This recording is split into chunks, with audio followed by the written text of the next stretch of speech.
대상 12장 23절에서 마지막 절 말씀까지 함께 보겠습니다. 구약성경 역대상 12장 23절에서 40절 말씀입니다.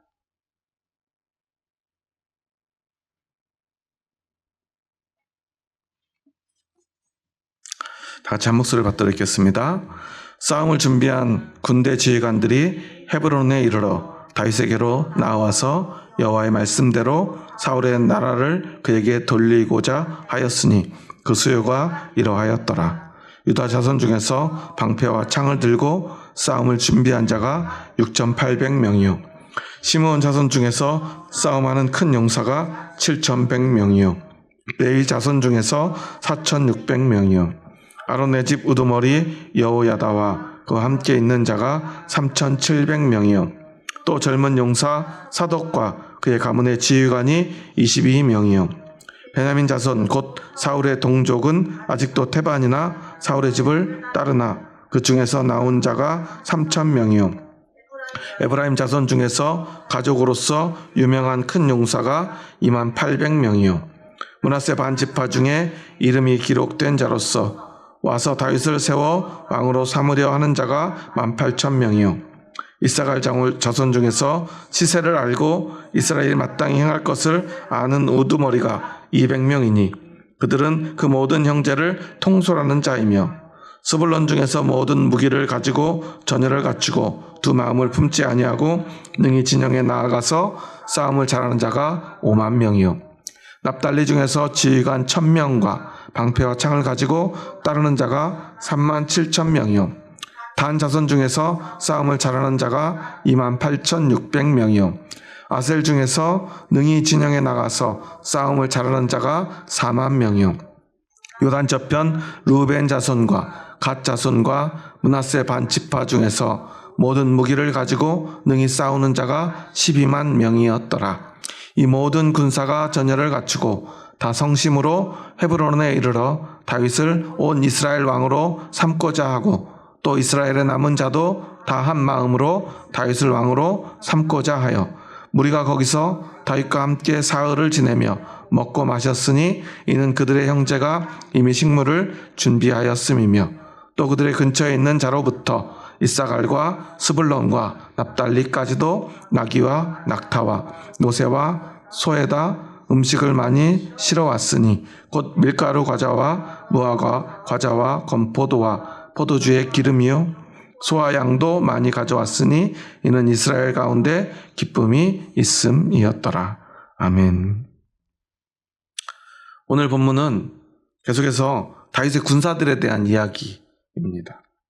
그런데 이제까지 있었던 어떤 특별한 사람들, 특별한 용사들 또는 어떤 지파의 사람들이 아니라 모든 이스라엘 지파의 다양한 군사들, 다양한 목적으로, 다양한 모습으로, 다양한 목적을 가지고 또 먼 곳에서 이렇게 온 그 군사들에 관한 이야기를 아주 구체적으로 기록을 해놨어요.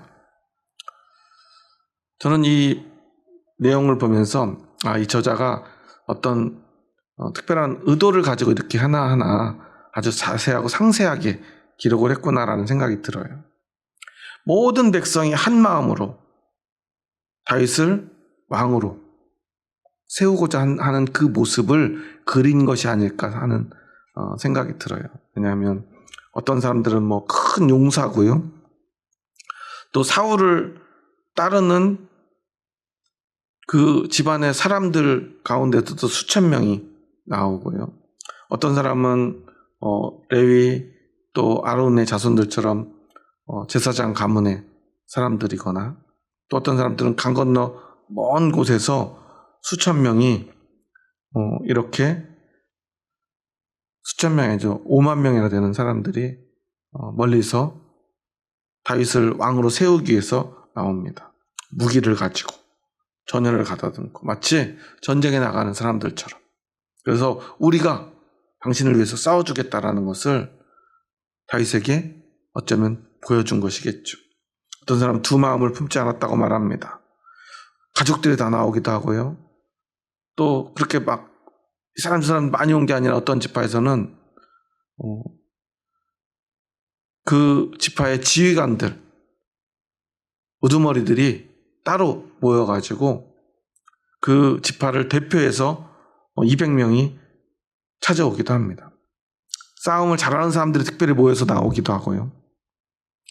그리고 또 방패와 창을 가지고 나오기도 합니다. 다양한 사람들이 그곳에 모인 이유는 무엇인가 하는 것입니다. 오늘 23절 말씀을 보면요, 그 이유에 대해서 분명하게 이야기를 해요. 다시 한번 23절 말씀은 함께 읽겠습니다. 싸움을 준비한 군대 지휘관들이 헤브론에 이르러 다윗에게로 나와서 여호와의 말씀대로 사울의 나라를 그에게 돌리고자 하였으니 그 수요가 이러하였더라. 사람들이 어디로 모였죠? 헤브론으로 모였어요. 왜 헤브론으로 모였죠? 사실 이렇게 다윗을 왕으로 세우기 전부터 다윗은 헤브론에서 유다 지파의 왕이 되었어요. 7년을 넘게 그곳에서 이미 왕이 되었습니다. 그런데 하나님이 원하시는 것은 무엇이죠? 다윗이 유다 지파의 왕이 아닌 온 이스라엘의 12지파의 왕이 되기를 원하셨던 거예요. 그래서 헤브론에서 유다 지파의 왕으로 있는 다윗에게 자발적으로 모든 지파의 다양한 사람들이 모여서 그를 왕으로 세우고자 합니다. 그런데 그를 왜 왕으로 세우려 하는가? 23절에 보면 이렇게 말하고 있어요. 헤브론에 이르러 다윗에게로 나와서 여호와의 말씀대로 사울의 나라를 그에게 돌리고자 하였으니. 굳이 사울의 나라라고 말해요. 왜 그렇죠?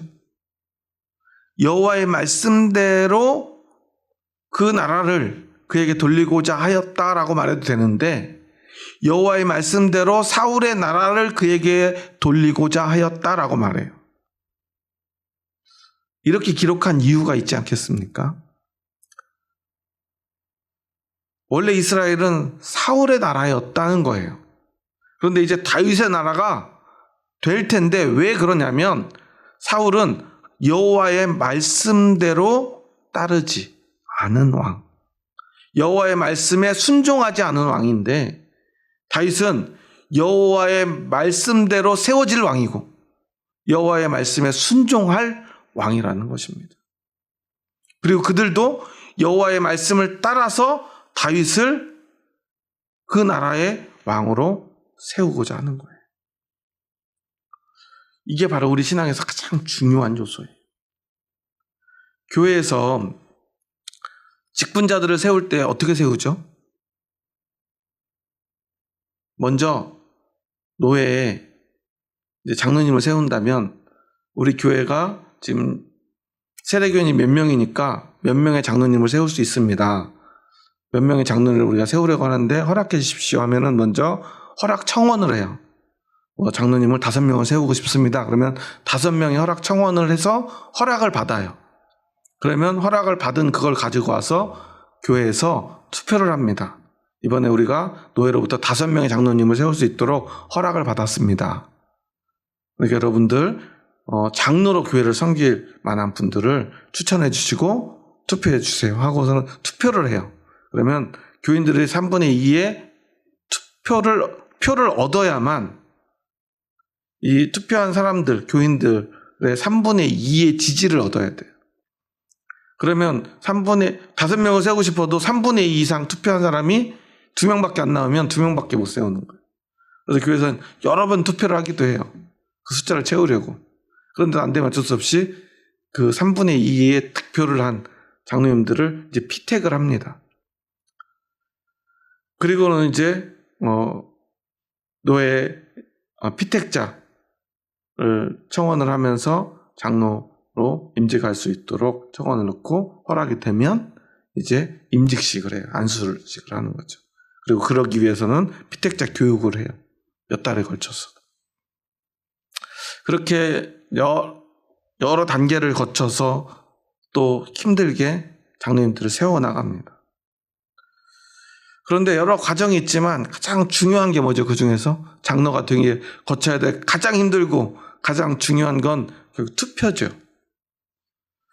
그러다 보니까 교회에서 장로님을 피택하는 거는 인기 투표와 같이 되어버렸어요. 그래서 지금은 이제 권사님들도 이제 남자나 여자나 다 장로가 될 수 있으니까 안수집사가 되거나 권사가 되면 교회에서는 이 다음 단계 장로가 되기 위해서 목사님들도 이제 다음 장로 후보자들을 교인들이 잘 보이는 곳에 이렇게 일들을 맡겨요. 안내위원을 맡긴다든가 성가대장을 시킨다든가 또 뭐 하여튼 뭐 다양하게 사람들한테 잘 보이는 자리. 그러니까 보통은 목사님들이 꼭 장로로 세우고 싶은 사람들은 성도들이 많이 보는 데다가 세우고요. 이분은 장로로 안 세우고 싶으면 성도들이 잘 보이지 않는 곳에서 고생하는 자리에 세운다고 그래요. 예를 들어서 뭐 교육 부장을 세운다든가 이러면 아이들밖에 모르잖아요. 아이들은 투표권 있어요, 없어요? 없죠. 선생님들 몇 명 안 되잖아요. 그럼 그런 데서 보이지 않는 곳에서 근데 일은 엄청 많이 해야 돼요. 돈도 많이 써야 되고요. 그런 데서 세워놓으면 그런 분들은 장로님 되기가 힘들다고 그래요. 그런데 뭐 찬양대, 뭐 예배위원, 뭐 이런 것들을 세워놓으면 어때요? 항상 인사하고 성도들 보면 저분은 곧 장로님 되셔야겠는데 그리고 얼굴도 알고 이름도 알게 되죠. 그러다 보니까 이제 장로가 꼭 되고 싶은 분들은 이제 목사님을 찾아가서 자기를 이제 그런 직분을 좀 내년에는 달라고 이렇게 부탁을 하기도 한다고 그래요. 그런 식으로 결국은 사람들의 어떤 인기를 얻어서 교회의 어떤 직분자로 세워집니다. 그런데 교회는 교회 공동체로서 3분의 2의 인기 투표로 피택자를 세우는 것이 사실은 바람직한 일이긴 해요. 그런데 그때 우리가 주의해야 될 것 하나가 있는데 그건 뭐냐면 내가 저 사람의 인상을 보고 친절한 어떤 외모를 보고 표정을 보고 평소에 어떤 태도를 보고 사람을 세우는 거 참 중요하지만 언제나 우리는 잊지 말아야 될 것 한 가지가 있어요. 과연 하나님이 원하시는 사람인가? 바꿔서 말하면 그분이 신실한 믿음을 가진 사람인가? 나에게는 좀 잘 못해도 나하고 별로 친하지 않아도 저분의 믿음이 진짜인가? 하나님이 그분을 직분자로 세우기를 원하시는가를 우리는 생각하고 기도해야 합니다. 그래서 교회마다 어떤 특별한 또 규칙을 세우기도 해요. 뭐 주일 성수를 잘하는가, 11조 생활하는가, 또 뭐 교회에서 한 가지 이상의 봉사 생활을 몇 년 이상 꾸준히 해왔는가, 그리고 가정적으로 문제가 없는가, 헌법에도 나와 있는 일이기도 하고요. 그런 것들을 조금 구체적으로 해서 그냥 아무나 인기만 많으면 다 되지 않도록 어떤 보완하는 제도를 만들기도 하죠. 그런데 아무리 그런 것들 항목을 세부적으로 잘 만들어도 그래도 결국 인기 투표가 돼요. 그때 우리는 늘 기도해야 돼요. 과연 이 일이 하나님의 말씀대로 이루어지고 있는가? 하나님의 뜻대로 이루어지고 있는가? 교회는요, 언제나 세상에서 돈 많고 높은 지위에 있고 인기 있는 사람이 아니라 하나님을 사랑하고 하나님이 사랑하는 사람인가? 언제나 그것이 기준이 되어야 합니다. 한마디로 표현하면 오직 신앙만이 그 기준이 되어야 돼요. 그런데 많은 교회가 좀 커지면요, 그때부터 이런 말을 하기 시작해요. 우리 교회 급에 맞지 않는 사람이 아닌가. 이런 표현들을 쓰더라고요. 저분 믿음은 진실하고 좋은데 직장이 좀 별 볼 일 없잖아. 아니면 저 사람은 사업을 했는데 좀 성공하지 못했잖아. 그런데 저분은 좀 믿음은 없지만 뭐 국회의원이거나 어떤 좋은 직장, 전문직, 뭐 의사거나 변호사 같은 좋은 직장을 가졌거나 그런 사람이니까 우리 교회 급에는 저런 분들이 맞지 않나 사람들은 생각하고요. 그런 사람들을 이렇게 직분자로 투표를 하고 세우는 경우가 참 많아요. 근데 교회는 그래서는 안 됩니다. 교회는 언제나 오직 한 가지 기준으로만 세워져야 돼요. 만약에 다윗이요, 하나님의 말씀대로 세워지지 않았다면, 하나님이 원하는 사람이라고 하는 이 기준이 아닌 어떤 다른 기준이 계획되었다면 다윗은 절대로 왕이 될 수 없는 사람이에요. 유력한 집안의 사람도 아니었어요. 사실 별 볼 일 없는 사람이에요. 도저히 왕이 될 수 없는 사람이었어요. 사울과는 너무 달라요. 하나님이 첫 번째 왕으로 사울을 세우셨을 때 모든 백성들이 열광했죠. 와, 저 사람은 왕으로 세울 만한 사람이야. 집안도 좋고 외모도 훤칠하고 뭐 하나 빠지는 게 없어. 하나만 빠졌죠.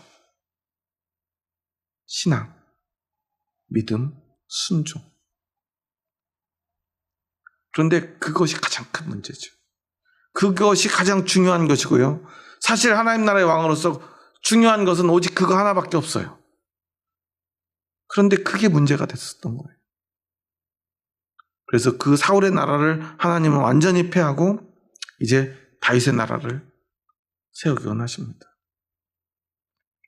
좋은 집안도 별 볼 일 없는 그 모든 조건들도 다 넘어서 그에게는 하나님을 향한 신앙, 하나님이 기뻐한 자라고 하는 그 믿음이 있으니 우리는 그를 왕으로 세워야겠다.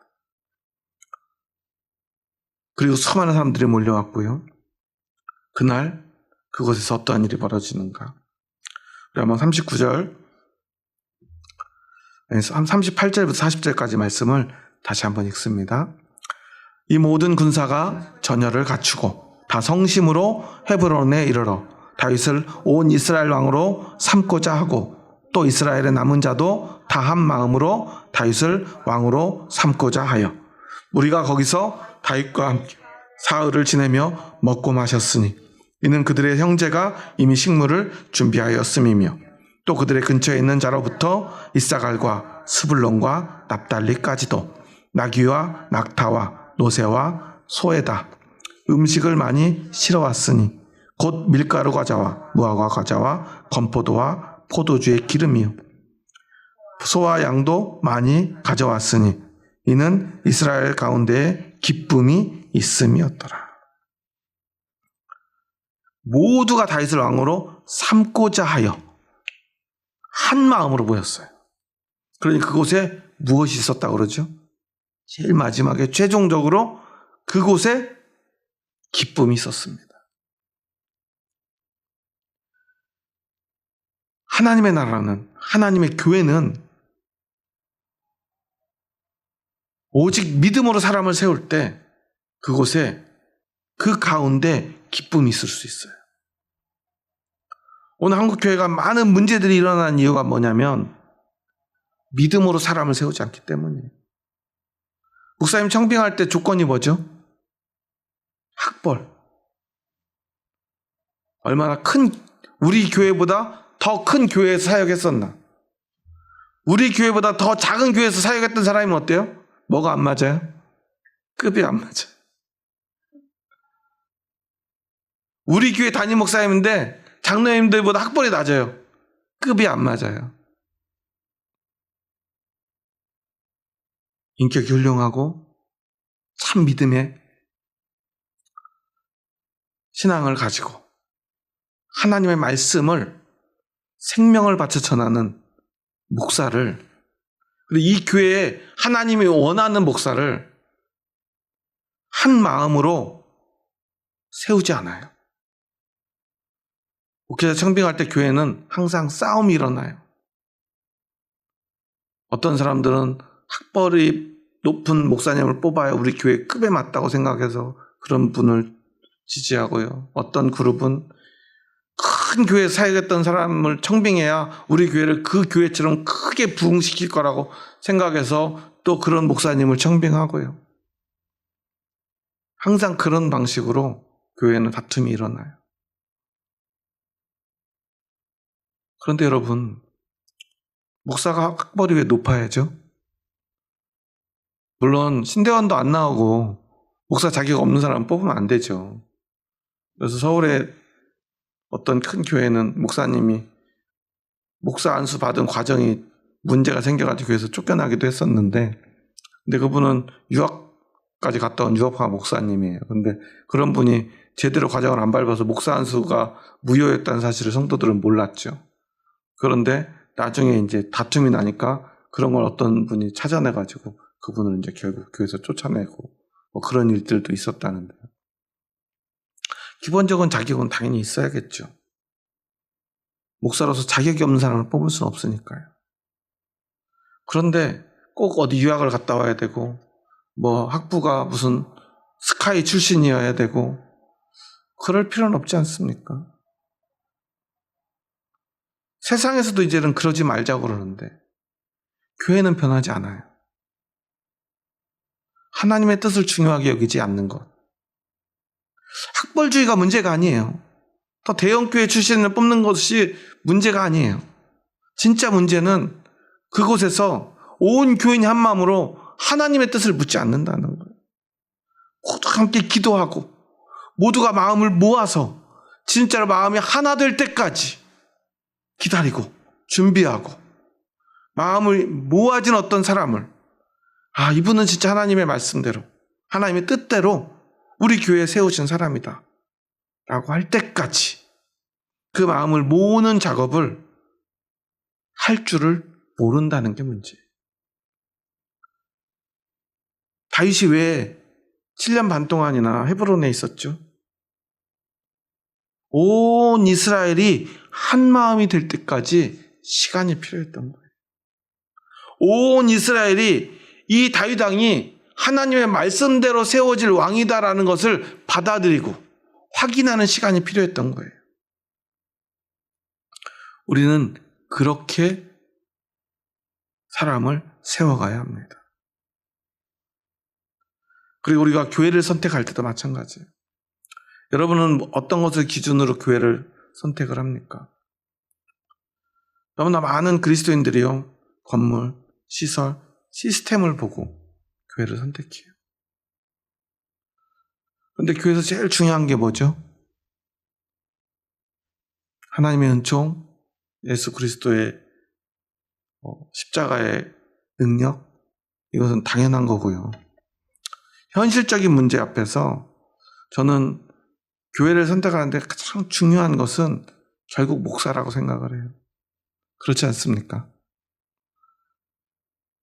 성도님들이 언젠가부터 그걸 잊어버렸어요.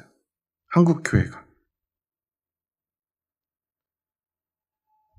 결국 그 목사의 신앙이, 목사의 신앙적 마인드가, 그리고 그 목사의 성품과 인격이, 그 목사의 지적 능력이 결국 그 교회를 좌지우지할 수밖에 없죠.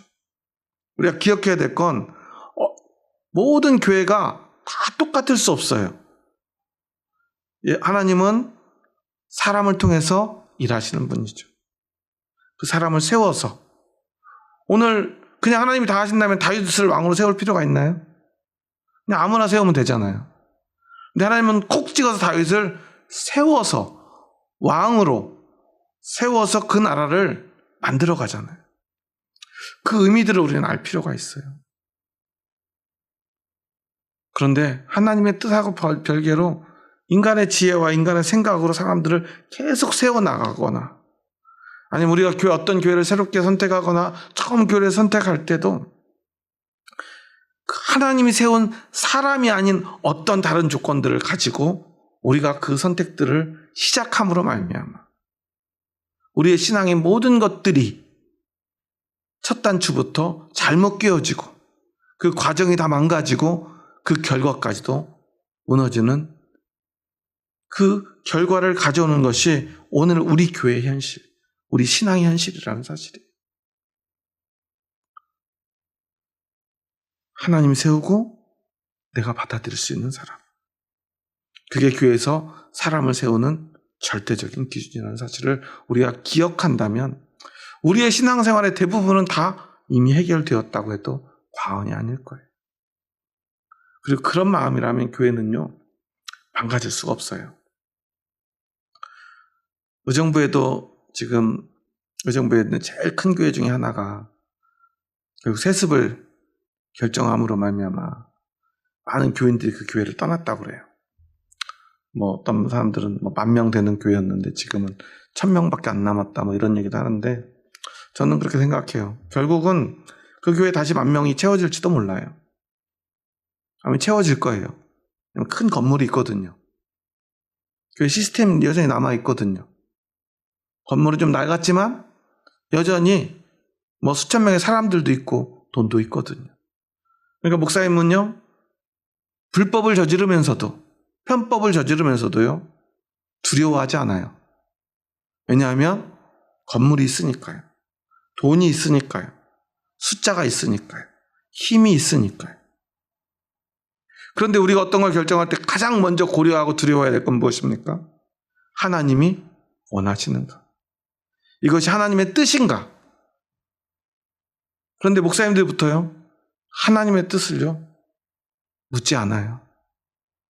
자기 욕심에게 묻죠. 그 마음속에 있는 그 욕심, 그것을 성경은, 우리의 신앙은 만몬이라고 부릅니다. 목회를 하면서도요, 하나님이 아닌 만몬을 섬기고 만몬을 따르고 만몬에 순종하는 목사님들이 있어요. 그 결과가 바로 대형 교회의 세습이에요. 저는 세습을 반대하지는 않아요. 작은 교회, 어려운 교회, 이 교회는 세습 받아봤자 고생만 할 교회들은요, 목사님들이 세습을 좀 하시면 좋겠어요. 교회 버리고 남한테 팔지 말고 자기 자식들한테 물려주셨으면 좋겠어요. 자녀들도 그 어려운, 그 힘든 길을 참 믿음으로 이어받아서 그 작은 교회들을 지켜냈으면 좋겠어요. 우리가 반대하는 건 초대형 교회, 대형 교회, 그 교회들, 이권을 가지고, 이익을 가지고, 힘을 가지고, 돈을 가진 사람들이 그 목회가 아닌 그 부를 세습하는 걸 반대하는 거예요. 그 권력을 세습하는 걸 반대하는 거예요. 명성교회 세습을 반대하는 이유가 바로 그런 거예요. 숨겨놓은 돈이 수천억 된다고 하는데 그 돈을 세습하는 거예요. 그런데 성도들은요, 그 교회를 떠나지 않아요. 그 교회를 떠나지 않는다는 건 그것이 하나님의 뜻이라고 동의하는 거예요. 그런데 모든 성도들이요, 이건 하나님의 뜻이 아니라는 사실을 알 텐데도 떠나지 않는 건 그 불법에, 하나님 말씀에 순종하지 않는 그 일에 동조하는 거예요. 하나님은 이제 사울의 나라를 다윗에게 주기 원하는데, 아니야, 우리는 사울의 나라를 지킬 거야 라고 하는 거예요. 사람들은 그렇게 사울을 비판하면서도 사울의 길을 가려고 하는 거예요. 하나님은 분명히 다윗의 나라를 세우려고 하신다는 것을 알면서도 그것을 거부하는 거예요. 교회를 선택할 때도 마찬가지죠. 여기 목사님은 되게 좋은 목사님인데, 하지만 시설이 형편없네. 교회 시스템이 잘 안 되어 있네. 그리고 그런 데는 가지 않아요. 그런데 아무리 그 사람이 잘못되었어도 좋은 것들이 보이면 우리는 그것의 마음을 빼앗겨요. 그 모든 것들이 사울의 나라라는 사실을 우리가 인지하고 믿고 따른다면 우리는 다른 선택을 할 수 있을 거예요. 그리고 그 과정에서 사울왕처럼 변질된 목회자들을 우리는 분별해낼 수 있을 거예요. 악한 목사들을 계속해서 양성해 나가는 이유는 그 목사를 따르는 성도들에게도 책임이 있다는 사실을 우리는 기억해야 돼요. 물론 저는 그 책임의 더 많은 부분은 목사자 당사자에게 있죠. 하지만 그들을 바꿀 힘이 성도들에게도 있다는 사실을 우리는 알아야 돼요. 여러분 생각해 보세요. 제가 어떤 불법 저지르면 우리 교인들 남아있을 분이 한 분이라도 있을까요? 한 명 정도 있겠죠. 우리 서희는 있잖아요. 그 외에는 다 떠날 것 같아요. 우리 교회는 힘도 돈도 없으니까요. 그런데 힘과 돈이 있으면 그것이 하나님의 뜻이라고 믿는 것 같아요. 거기서 우리는 알 수 있죠. 그럼 그들이 믿는 건 결국 하나님이 아닌 만몬이었다는 사실을. 우리는 교회를 다니지만 하나님을 섬기지 않는 신앙생활을 하는 경우가 너무나 많아요. 제가 개척을 처음 하면서 교회 통계들을 보면서 마음 아팠던 게 뭐냐면요. 그 개척 훈련 받을 때 그런 표현을 쓰더라고요. 개척교회는 중대형 교회 모짜리다. 무슨 말이냐면 개척교회는 열심히 전도를 한대요. 새신자들, 믿지 않는 사람들. 그럼 그 교회가 힘이 없어서 어느 날 무너지면 그 교인들은 다 어디로 가요? 큰 교회로 가요. 무너지지 않아도요. 시간이 좀 지나면 목사님하고 사이가 나빠지거나 아니면 실증 나면 큰 교회로 가요. 그렇게 개척 교회를 다니던 분들은 결국 다 중대형 교회로 다 흘러들어가요. 중대형 교회는 특별히 전도하지 않아도 사람들이 알아서 와요. 과연 그것이 옳은 것일까? 우리는 생각해 봐야 돼요. 오히려 저는 불법을 저지른 교회들이 해체되고 그들이 작은 교회들로 흘러들어가는 것이 한국 교회가 바르게 세워지는 길, 즉 사울의 나라를 이제 다윗에게 돌리는 일이라고 저는 믿습니다. 그러기 위해서 우리는 늘 분별해야 합니다. 하나님의 말씀대로 세워질 왕이 누구인가? 하나님의 말씀대로 세워질 목사는 누구인가? 하나님의 말씀대로 세워질 장로는 누구인가를 우리는 늘 생각해야 합니다. 그리고 오늘 우리 교회는 사울의 나라인가 다윗의 나라인가를 생각해야 합니다. 그렇다면 우리는 하나님의 뜻을 분별하며 하나님의 뜻을 세워가며 그렇게 교회를 세워갈 수 있을 것입니다. 참신앙의 길, 참 어렵고 힘든 길입니다. 왜 어렵냐면 그 나라는 사울의 나라가 아니라 다윗의 나라이기 때문이에요. 사울의 나라는 보기 좋은 나라예요.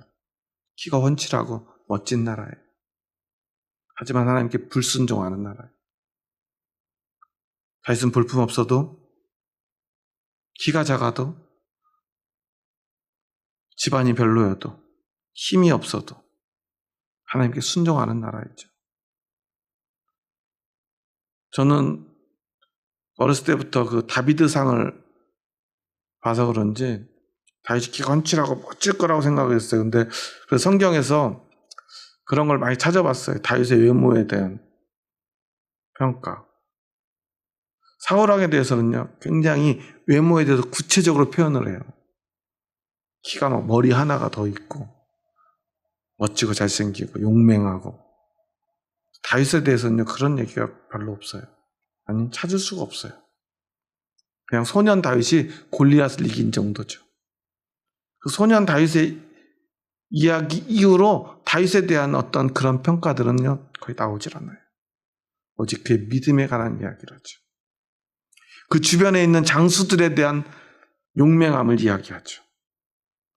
다윗이 골리앗을 죽인 것 외에 전쟁에서 어떤 공로를 세운 이야기가 거의 없어요. 왜 그럴까요?